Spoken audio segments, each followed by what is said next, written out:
প্রিয় এবং সম্মানিত শ্রোতা মণ্ডলী, আসসালামু আলাইকুম। আমি এখন আপনাদের সামনে ইসলামী রাজনীতির প্রধান উৎস কোরআন কবিতাটি পাঠ করছি। ইসলামী রাজনীতির প্রধান উৎস কোরআন। ইসলামী রাজনীতি ও রাষ্ট্র ব্যবস্থা শুধু সামাজিক বা প্রশাসনিক কোনো কাঠামো নয়, এ আল্লাহর পক্ষ হইতে এক গুরুত্বপূর্ণ বিধান। তাই পবিত্র কোরআনের রাজনীতি, শাসন ব্যবস্থা, ন্যায় বিচার, আন্তর্জাতিক সম্পর্ক, নাগরিক অধিকার এবং অপরাধ বিষয়ক বিধানগুলি স্পষ্টভাবে ব্যাখ্যা করা হয়েছে।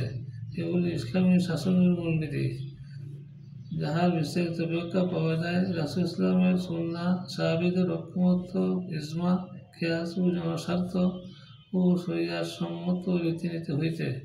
ইহা সিয়াসা শারিয়াহ নামে পরিচিত।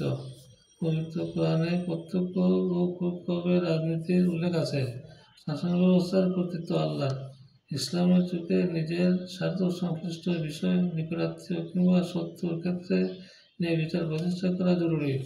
শাসকদের ন্যায় বিচারের প্রতিদানে শাসিতের জন্য তাহাদের প্রতি আনুগত্য করা বাধ্যতামূলক। তবে অবাধ্যতা, জুলুম ও কুফরের ক্ষেত্রে শাসকের আনুগত্য বৈধ নয়।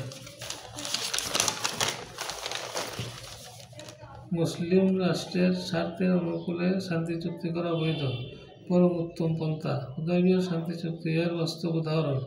তবে শক্তি অর্জনের পর দুর্বলতা প্রদর্শন করা নিষিদ্ধ। মুসলিম দেশে সংখ্যালঘুরা মুসলমানের মতোই সামাজিক অধিকার ভোগ করিয়া থাকে। সমাজে তাহাদের প্রতি বৈষম্য প্রদর্শন করার কোনো সুযোগ নেই।